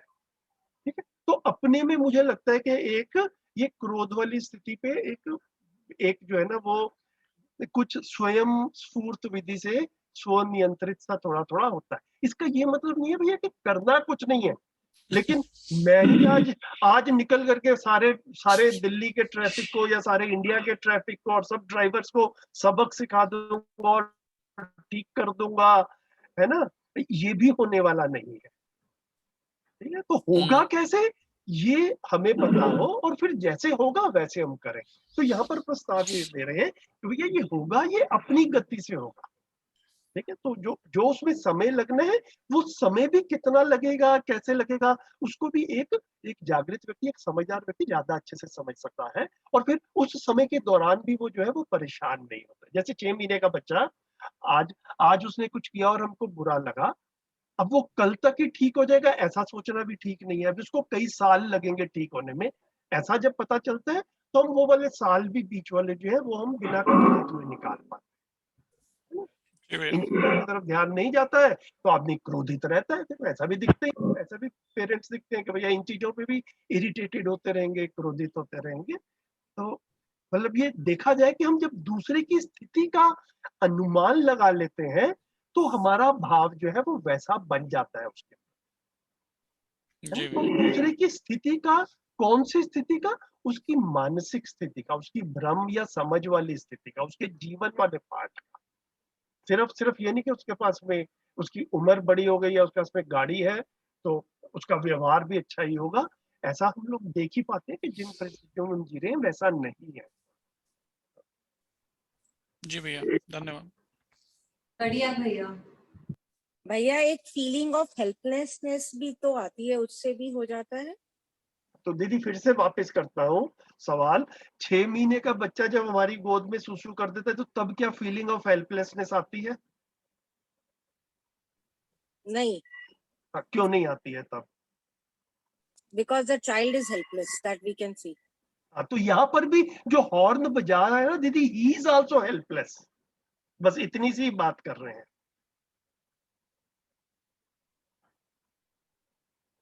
है ना, उसका Yes. शरीर बड़ा हो गया है, समझ बड़ी नहीं हुई, बस। भैया मैं शेयर करूं मैं कैसे हाँ, क्रोध हाँ, को हाँ, शांत बिल्कुल, करती हूँ। बिल्कुल, बिल्कुल, मुझे काफी क्रोध आता था, आज हम्म, से 6-7 महीने पहले तो बहुत ही ज्यादा आता था। और क्वाइट अनलाइकली मिस्टर चोपड़ा कभी भी कॉम्प्लीमेंट नहीं करते, पर वो कह रहे हैं तुम्हारे व्यवहार में मुझे बहुत फर्क लग रहा है। I was very happy. 33 साल के बाद ऐसा कुछ सुनने को मिला तो अच्छा ही लगा। Very nice. बेसिकली मैं इस पे कैसे काम कर रही हूँ भैया, पता नहीं, आप बताइए कि ठीक कर रही हूँ कि नहीं। मैं वाकई अक्षमता वाले पार्ट पे जाती हूँ कि जैसे मेरे को गुस्सा आया तो वो अब गुस्सा सिर्फ अगले को ना समझ या भाव को चेंज करने वाली बात के बजाय ना, मैं क्या करती हूँ, जैसे अब कोई सामने वाला कैसे बिहेव कर रहे हैं या कैसे प्रस्तुत हो रहे हैं, वो अगर मेरे अनुरूप नहीं है या मेरे अनुरूप कोई काम नहीं हुआ तो पहले गुस्सा आता था। अब मैं उसमें देखती हूँ कि where I am going wrong. तो उसमें जो है कितने सारे सूत्र हैं उसमें एक सूत्र ये है कि जो जैसा है उसको वैसे एक्सेप्ट करना है, कभी वो सूट करता है। अच्छा, पीछे निविता वाज हियर तो उसको कुत्ते ने काट लिया, तो एक बार को तो अच्छा, मुझे ये गुस्सा कब आया। हुआ? हमें पता ही नहीं चला। अभी शी वाज हियर, तो वो अच्छा। एक बाहर का कुत्ता था, तो वो ऐसे ही स्ट्रे डॉग, वो कॉलोनी से बाहर वाले को काटता था, तो निविता एकदम नहीं आई काफी दिन के बाद, तो उसके पीछे से उसको पकड़ा। हाँ, तो पहले तो मुझे गुस्सा ये आया कि मैंने निविता को वार्न नहीं किया कि उस कुत्ते से ध्यान रखना। तो फिर वो एक बार जब निविता से बात हुई तो मुझे लगा मुझे क्रोध क्यों आया। Let me go into the background. मेरी और निविता की भी बात इस बारे में हुई, तो वी वेंट टू द हम उस पे गए कोड रेजिस्टेंस पे, और हमने ये देखा कि वो कुत्ता बेसिकली किसी ने पाला हुआ अपना छोड़ दिया है। अब वो क्या है कि वो प्यार के अपनी तरफ से ही tries to show his affection. तो अगर आप बड़े उस पे देखो तो कहीं उस कुत्ते की भी गलती नहीं लगती, तो क्रोध गलत है हमारा। पहले मुझे क्रोध अपने पे आ रहा था कि मैंने बच्ची को वार्न नहीं किया, कैसे ये इस कुत्ते से सावधान रहना। फिर कुत्ते पे क्रोध आना कि इस कुत्ते ने क्यों काटा। तो when we talked about it, तो what I am trying to say कि बजाय क्रोध में, देखिए बार बार ऐसे बड़े पॉइंट्स आते हैं जहां आपको गुस्सा आता है, कहीं आपको अपने से दूसरा कम सक्षम लगता है, कहीं आपके मन मुताबिक बात नहीं लगती। तो उसमें अलग अलग जो सूत्र बाबा जी ने दिए हैं ना, वो उस टाइम पे कौन सा फिट बैठ रहा है वो हमें देखना पड़ेगा। मेरा तो पठन बड़ा कम हुआ है और मुझे इतना बिल्कुल ज्ञान नहीं है, पर मुझे ये लगता है कि जो 4 चीजें पकड़ में आई है ना, उसको पहले मैं समेट लूं ताकि अगली जीवन यात्रा में वो तो ले चलूं। मतलब मेरे साथ वो वाला कहानी है कि age is, I mean I am ageing and I have few chocolates in my box, तो मैं धीरे धीरे खाना चाहती हूँ ये वाली चॉकलेट सब, ताकि मेरी कुछ बची रहें। तो अभी कुछ बातें जैसे मुझे अब प्रस्ताव रूप में बात कहना बिल्कुल नहीं आता था। मुझे लगता था मैं तो इसका अच्छा ही चाहती हूँ, ये मेरे बच्चा ही है या मेरा भतीजा ही है, ही नोज मी, तो मैंने सीधा बोलना तुम्हें ऐसे ही करना चाहिए। पर यहाँ मैंने बाबा जी की बात समझी कि उनको एक व्यस्त की तरह लेके हर जो भी बात तुम्हें कहनी है उसको प्रस्ताव रूप में कहना। एक मैं उस पर काम किया। एक क्रोध वाले पार्ट पे मैंने बहुत काम किया, क्योंकि मुझे बहुत जल्दी गुस्सा आ जाता था। मैं थोड़ी परफेक्शनिस्ट भी थी, हर पॉइंट पे मुझे लगता था इसको ऐसे नहीं ऐसे, कितनी बार बताया है, क्यों नहीं ऐसे किया। मेड के साथ भी कि अगर उनको बोल दिया है तो why you have not done it. तो बड़ी एक वो फिल्मी सी दुनिया उस तरह से वो रहा करती थी, घर भी वैसे सेट। अब धीरे धीरे मुझे कोएग्जिस्टेंस समझ आई। मुझे लगा उसका जो जैसा है उसको वैसे मान लिया जाए, या और कुछ नहीं तो मुझे ये लगता है ये भी होना तो सुखी ही चाहता है। जो हॉर्न बजा रहा है, जो फ्रस्ट्रेटेड है, चाहता तो ये भी सुखी है, पर इसको समझ नहीं आ रहा। वही आपके वाली बात, वहां वो सूत्र सेट होता है। तो कहीं कहीं पे ना जहाँ क्रोध है ना, तो अपनी अक्षमता को मैं देखने की कोशिश करती हूँ कि मैं कौन सा सूत्र नहीं समझ पा रही। क्या मैं इस मानव को नहीं समझ पा रही, या मैं पूरी टोटालिटी में सार्वभौम व्यवस्था को नहीं समझ पा रही। मेरा क्रोध क्यों है, तो वो अक्षमता के ऊपर मेरा ज्यादा ध्यान जाता है, and that is really help me, you know, introspection में बड़ा मेरे को फायदा लग रहा है। I just wanted to share with you guys. I think I'm a little better human being than what I was एक साल पहले। Thank you. Very nice. बहुत बढ़िया, बहुत ही बढ़िया। वंडरफुल। ये एक्चुअल में हम सब अपना अपना बेटर वर्जन बन जाएं, यही जो है वो मध्यस्थ दर्शन का काम भी है। और जितना हम अपने में वेरीफाई कर पाते हैं कि हाँ ये हो रहा है, उतनी अपने को तसल्ली भी होती है, उतनी अपने को तृप्ति भी मिलती है। तो जितना जो है ये दीदी ने अपनी शेयरिंग की, सीमा दीदी ने, उससे एक चीज की तरफ मेरा और ध्यान गया। सोम भैया भी इसको शिविर में उन्होंने 1-2 बार रखा है, हर बार नहीं रखते, तो मैं आपके साथ में शेयर कर देता हूँ।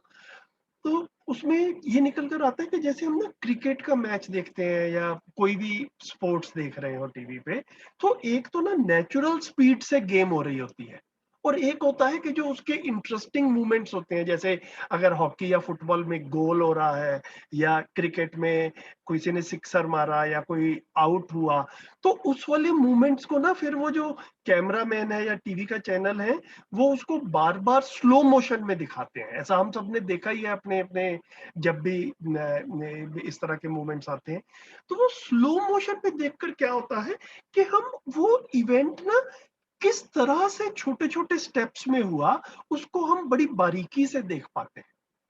तो जो सीमा दीदी ने बोला अभी, वो मुझे लगता है कि ये भी एक अच्छा अभ्यास है करने वाला, कि अपने में जब भी कभी ऐसा लगे कि भैया किसी चीज को और क्लोजली देखना है और क्लियरली देखना है, तो उसको ना हम अपने मन में भी स्लो मोशन में दोबारा रीप्ले करें। जैसे इन्होंने बताया कि निविता को कुत्ता काट गया, ठीक है, तो अब इसको बार बार रीप्ले करके देख रहे हैं कि भैया अब गुस्सा आ गया, ये भी अपने में दिख गया। अब रीप्ले करके क्या देख रहे हैं कि गुस्सा आया तो सही, अब गुस्सा निविता पे आया या गुस्सा कुत्ते पे आया, या निविता या गुस्सा अपने पे आया, या और भी कोई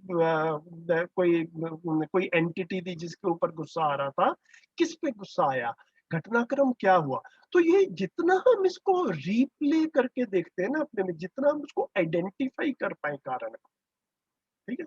अदरवाइज अदरवाइज ये नहीं करते तो आखिर में सिर्फ इतना ही रहता है कि गुस्सा ही आया, अगली बारी फिर कुछ होगा, फिर गुस्सा ही आएगा, और पूरी शरीर यात्रा ऐसे ही निकल जाती है। तो सीखने वाला काम स्लो मोशन में होता है। सोम भैया के शब्द जो मेरे को बड़े अच्छे लगते थे, जिंदगी तो रियल टाइम में प्ले करेगी, हम समझने के लिए स्लो मोशन का सहारा लेते हैं। दोबारा से बोलता हूँ, मुझे बड़ा अच्छा लगा। जिंदगी तो रियल टाइम में ही प्ले करेगी, मतलब गोल होगा तो रियल टाइम की स्पीड से ही होगा, क्रिकेट में सिक्सर लगेगा तो रियल टाइम की स्पीड से लगेगा, आउट होगा या बाउंसर मारेगा बॉलर तो भी रियल टाइम की स्पीड से मारेगा। उसको समझने के लिए हम स्लो मोशन का सहारा लेते हैं। तो स्लो मोशन का सहारा लेके हम समझते हैं, इसको हम प्रत्यावर्तन कह सकते हैं। जब जिंदगी जीने जाएंगे परावर्तन में, वो रियल टाइम में होगी, उसमें स्लो मोशन नहीं होगा, उसमें गलती होगी, फिर से स्लो मोशन में जाके प्रत्यावर्तन वाले पार्ट को किया जाए, फिर से रियल टाइम में जिंदगी जी जाए। ये जो है ये एक जीने का क्रम बनता है, ऐसा ऐसा मुझे बहुत जैसे बढ़िया। भैया हमारी इच्छा विचार आशा सब कुछ एक साथ होता रहता है, बट यहाँ हम हाँ एक चीज को देख रहे देख हैं, सकते हैं, मतलब इन बिल्कुल पांचों को अलग अलग हमने करा हुआ है, तो ये स्लो मोशन ही है, मतलब इतना एक्सपैंड कर रहा है उस चीज को। हाँ नहीं, और भैया गुस्सा तो पहले भी देखो आता ही था, हाँ हाँ क्रोध होता था ना, बुरा किसी को, हर किसी को बुरा लगता है। हम्म आप गुस्सा करते हैं तो सामने वाले को भी बुरा लगता है, खुद को भी बुरा लगता है। हम्म और पर उसको ठीक कैसे किया जाए, ये यहाँ पे ज्ञान दिया गया है। How to rectify it, how to have a balance, कैसे अपनी वृत्ति जो सुपीरियर वृत्ति है उसके साथ हार्मोनाइज किया जाए, कैसे जो गुरु मूल्य में लघु मूल्य को समाना, मतलब ये सब बातें, ये सूत्र अब मिल रहे हैं। बुरा तो भी लगता ही था, कितने साल, I am 58, for last 57 years I'm being angry, I get angry even now। पर ये है कि तब कभी इस तरह बैठ के उस तरह सोचा नहीं गया कि ये मेरी ही कमी है, ये कभी नहीं सोचा। वही जैसे रजत भाई भी बोल रहे थे कि गुस्सा दूसरे पे आता है। अब जो है, अब क्योंकि मुझे लगता है कि मानव को भी थोड़ा थोड़ा समझ रहे हैं और समझ में आ रही है, जागृति और जागृति क्रम के बारे में भी समझ पा रहे हैं, थोड़ा संस्कारों को भी देख पा रहे हैं कि कौन किसकी कितनी योग्यता पात्रता है, वो सबको जब माइंड में लेके चलते हैं ना, तो मुझे लगता है थोड़ा अपनी तरफ से भी थोड़ा खुलापन उस तरह से आ जाता है। आपकी एक्सेप्टेंस, आपकी वो कोएग्जिस्टेंस में बिलीफ, वो बढ़ने से एक और उदारता आप में जो आती है, और सहजता, सरलता, I am enjoying that part more than anything else. तो वो उसमें बहुत बहुत अच्छा लगता है खुद को कि आप ना यू डोंट फील, अभी क्या कहते हैं, जैसे डिसेबल्ड से नहीं फील करते आप ऐसा नहीं लगता कि आपको कोई बांध रहा है, आपको लगता है कि नहीं ये भी ठीक हो सकता है, there is nothing you can improve on that, वो बड़ा अच्छा लगता है। मैं तो मोस्टली देखा दीदी कि जब ऐसे गुस्सा उस्सा आता है या अपने जैसे कहीं पे भी व्यवहार में कुछ गलती हो जाती है, संबंधों में कुछ ऐसा हो जाता है, कोई ऐसा इंसिडेंट होता है जो इवेंचुअली अच्छा नहीं लगता, तो उसमें अच्छा नहीं लगता में एक पार्ट तो ये होता है कि दूसरे वाले ने अच्छा व्यवहार नहीं किया। लेकिन मैंने काफी बार जब स्लो मोशन में देखा, जो मैं भी स्लो मोशन की बात कर रहा था, तो मैं बड़ी क्लियरली देख पाया कि बहुत बार मैं ऐसा पाता हूं कि एक अनप्लेजेंट एपिसोड के बाद में मुझसे भी ठीक व्यवहार नहीं हुआ, ये भी मैं बड़ी क्लियरली देख पाता था। दूसरे ने नहीं ठीक किया, ये तो एक एंगल ऑफ द स्टोरी है। उस पूरे इंसिडेंट में पता नहीं मैं भी कैसे ऐसा इन्वॉल्व हो गया, मैं भी बेकाबू हो गया और मैं भी कुछ ऐसा कह गया, ऐसे कुछ जेस्चर्स कह दिए, कर दिए। मतलब इवेंचुअली जो स्लो मोशन में रिव्यू करता हूं तो खुद को पाता हूं कि भैया खुद मैं अपने व्यवहार से भी खुश नहीं हूं।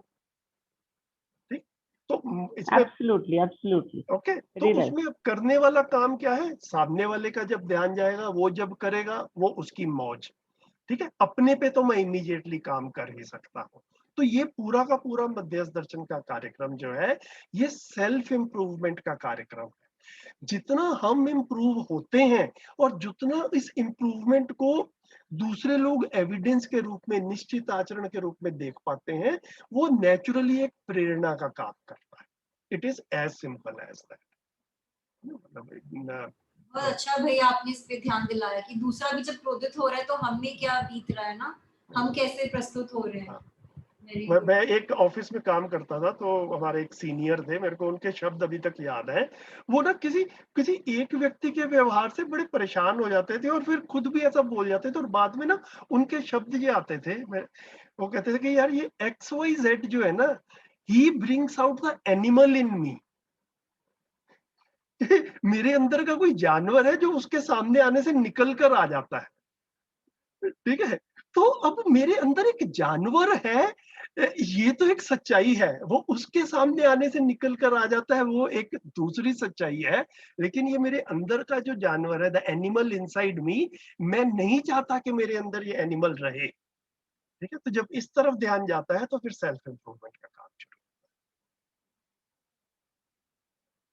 बढ़िया भैया, क्योंकि ये शब्द तो बहुत दफा सुने हुए हैं कि मेरे अंदर एक एनिमल है और ये निकल के आता है, और फिर ये XYZ वाली बात भी काफी दफा मतलब सुनने में आई है कि लोग किसी ना किसी से परेशान रहते ही हैं। बढ़िया भैया, नाइस। सबसे बढ़िया तो इस दर्शन की खूबी ये है संजीव भैया कि काम खुद पे करना है, बाहर करने से कुछ नहीं होगा। हमने इतने साल जो है ना वो बाहर लगा दी, ये ऐसे हो जाता तो मैं ऐसे हो जाती। इवन लोगों को भी जहाँ पे प्लेस किया ना, तो वहां भी उनकी बाहर वाली चीजों को, कि उसका बिहेवियर जो ऐसा है because he has these circumstances, उनको भी उनकी बाहरी उससे देखा। अब उनको भी देखती हूँ तो थोड़ा उनको भी उनके आंतरिक उससे देखती हूँ कि चाहता तो ये भी सुखी होना है।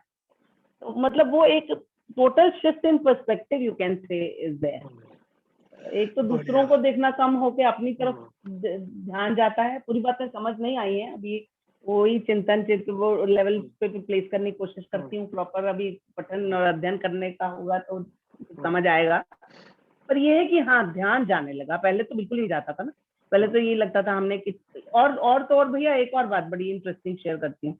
मुझे हमेशा लगता था कि मेरा भाव ठीक है ना, तो मैं कैसे भी प्रस्तुत होती हूँ। So and so knows me, even with my own husband, with my own children, I used to feel they know I mean good to them. So whatever I say, they know me. तो वो अब मुझे उस पे भी थोड़ा सा समझ आता है कि भाव के साथ आपकी भाषा का परिमार्जन भी जरूरी है। जरूरी नहीं कि आपका भाव ठीक है, पर आप अगर भाव वहां तक नहीं पहुंच रहा तो भाव ठीक होने का भी मतलब नहीं। नाउ आई डोंट मीन, ऐसे कई लोगों को मैं काफी डिप्लोमेटिक या पॉलिटिकली करेक्ट कहती रही सारी जिंदगी, सो and so is always politically correct. पर अब मुझे लगता है कि शायद वो उस भाव में प्रस्तुत हुए होंगे मतलब मैं उनको भी अब बेटर देख पाती हूँ कि हाँ may be there situation was like that.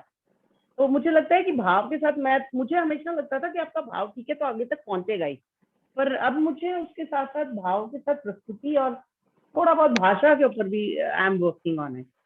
तो ये भी चीजें सीखने को मिल रही हैं, नई नई अच्छी बात है।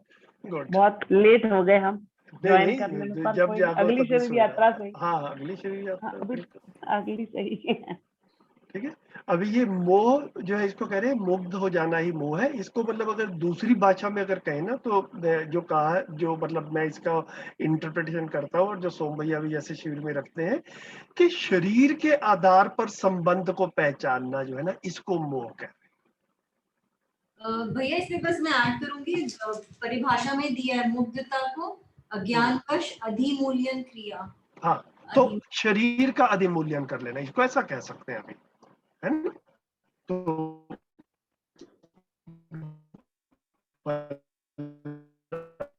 मूल्यन कर लेते हैं और संबंध को शरीर के आधार पर पहचानना शुरू कर देते हैं, उसको मोह बड़ी चीज है ना? तो मतलब उस हिसाब से ये जो है, ये विकार है, विकार के रूप में कह रहे हैं, या यहाँ पर आवेश के रूप में कह रहे हैं, है ना। तो ये 6 आवेश है जो बताए गए हैं। तो इनको जो है तो लोभ क्या हो गया, पात्रता से अधिक विशेष विभूति। मतलब कोई भी फिजिकल एंटिटीज जो है, वो जितना हम भोग कर सकते हैं, जितनी हमारे शरीर की भी पात्रता है, उससे भी ज्यादा इकट्ठी कर लेना, उसको लोभ कहते है ना। शरीर की भी एक पात्रता है। नॉर्मली हमने जो मध्यस्थ दशा में पात्रता शब्द को हमने जीवन में समझ के प्रति पात्रता के साथ में रखा, लेकिन जब हम लोभ के कॉन्टेक्स्ट में बात कर रहे हैं, तो पात्रता से अधिक विशेष विभूति के प्रति उत्कंठ आशा, अवांछा एवं प्रयास ही लोभ है ना। तो सुविधाओं की भी एक पात्रता है, मतलब जितनी हमें चाहिए, है ना, उसको सही हम उसको इवेल्युएट कर पाए, उसको माप पाए, और उतना जो है वो उसके लिए मेहनत करनी भी है, उसमें कोई समस्या नहीं है। लेकिन सुविधा संग्रह को ही जीवन का बड़ा कार्यक्रम मान लेना जो है, वो फिर लोभ की तरफ जो है वो लेकर जाता है, लोभ वाले आवेश की तरफ लेकर जाता है। तो सुविधा संग्रह प्रवृत्ति होना, या ये जो है जिंदगी का बड़ा कार्यक्रम बन जाना। और फिर मत्सर क्या हो गया, दूसरे की ह्रास एवं पतन हेतु उत्कट कामना। मतलब मैं सही हूं और दूसरा गलत है, और दूसरे को गलत साबित करने के लिए उसको मिटाना पड़े, है ना, वो यानी वो मर जाए, उसके साथ में बुरा हो जाए, ये इस तरह की कामना करना, या उस तरह के एफर्ट्स भी करने शुरू कर देना, उस तरह का कुछ जो है एक्टिविटी में, प्रयास में लग जाना कि भैया वो दूसरा जो है वो उसको खत्म कर दिया जाए ताकि मैं सुखपूर्वक रह सकूं। इसको जो है, इसको मत्सर कहते हैं। ठीक है। तो इस तरह से जो परंपरा के जो थे विकार थे, उसको यहाँ पर आवेश कह करके यहाँ पर जो है उसकी चर्चा हुई है। मुझे लगता है कि एक बार हमारा ध्यान इस तरफ चला जाए, फिर रोजमर्रा की जिंदगी में हम अपने आप इसको और अच्छे से समझ भी सकते हैं, और अपने उदाहरण भी जो है हमारे को अपनी जिंदगी से जितने निकल कर आए उतने जो है वो ज्यादा ठीक भी रहेंगे। टाइम हो गया है। पढ़ तो हमने इसको लिया था वैसे, लेकिन मेरे को लग रहा है कि ऑलरेडी 4:10 हो गए हैं। तो इसको अब हम कल कंटिन्यू कर लेंगे, ऐसा मेरा प्रपोजल है। आप लोग बताएं। जी भैया। तो पेज 149 के शुरू से हम कल करेंगे। अभी आज का सेशन रैप अप करते हैं कुछ अभी, लेकिन मेरे पास में समय है, किसी का ध्यान जा रहा हो किसी तरफ कुछ बात करनी हो अभी कर सकते